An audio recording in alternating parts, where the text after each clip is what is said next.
Assalamualaikum warahmatullahi wabarakatuh. Baiklah, kami dari kelompok 6, saya Romadia akan membacakan hasil diskusi kami, yaitu yang berjudul Supervisi Pembelajaran dan Pengembangan Kapasitas Guru.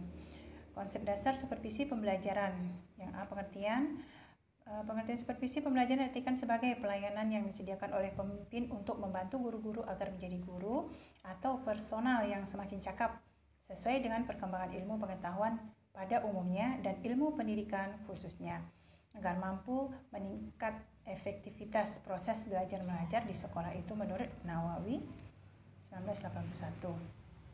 Supervisi pembelajaran didefinisikan sebagai usaha menstimulir, mengkoordinir, dan membimbing pertumbuhan guru-guru di sekolah, baik secara individual maupun kelompok, dengan tenggang rasa dan tindakan pedagogis yang efektif sehingga mereka lebih mampu menstimulir dan membimbing pertumbuhan masing-masing siswa agar lebih mampu berpartisipasi dalam masyarakat demokratis. Itu menurut Stopo tahun 1982. B. Tujuan supervisi pembelajaran. Tujuan supervisi pembelajaran untuk meningkatkan kemampuan profesional guru dalam proses dan hasil pembelajaran melalui pemberian layanan profesional kepada guru.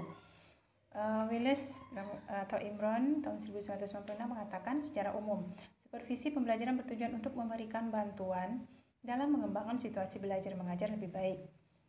Jadi dapat disimpulkan semuanya mengandung pengertian membantu, memfasilitasi, mendampingi, meningkatkan, dan semua tujuan itu berada dalam bidang pendidikan dan pembelajaran. Yang selanjutnya, yang bagian fungsi supervisi pembelajaran.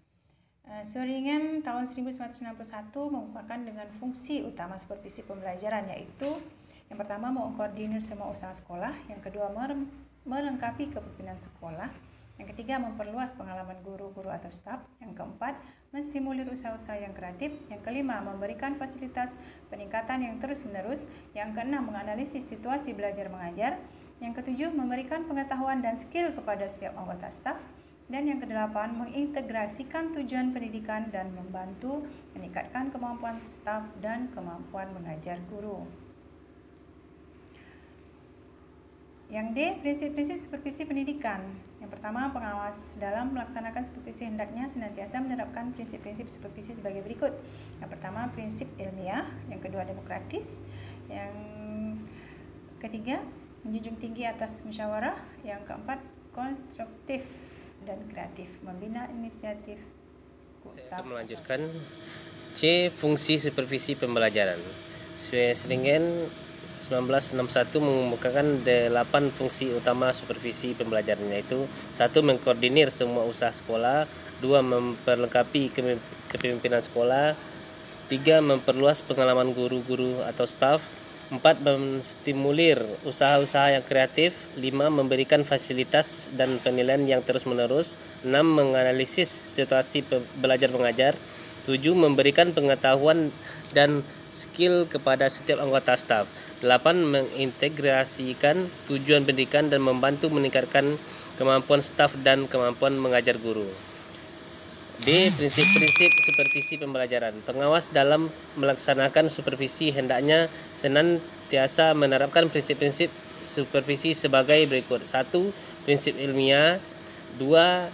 Demokratis, menjunjung tinggi atas musyawarah. 3. Konstruktif dan kreatif, membina inisiatif staf atau guru. Tugas supervisor pengawas. 1. Tugas-tugas supervisor pembelajaran. Menurut Ben M. Harris 1985 mengemukakan tugas supervisor yang pertama adalah pengembangan kurikulum, dan yang kedua pengorganisasian pengajaran, dan yang ketiga pengadaan staf, dan yang keempat penyediaan fasilitas.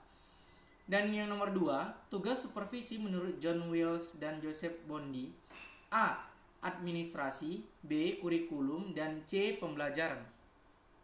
F. Proses kepemimpinan dalam supervisi. Yang pertama adalah penilaian, yang kedua penentuan prioritas, yang ketiga penyusunan desain, yang keempat pengalokasian sumber-sumber, yang kelima pengkoordinasian, dan yang keenam pengarahan. G. Kompetensi pengawas pendidikan. 1. Bidang pengembangan kurikulum, dan yang kedua penyediaan bahan-bahan, dan yang ketiga pengadaan staf pengajar, dan yang keempat pengorganisasian pembelajaran. Baiklah, itu hasil dari kelompok kami, yaitu kelompok 6. Kami akhiri. Wassalamualaikum warahmatullahi wabarakatuh.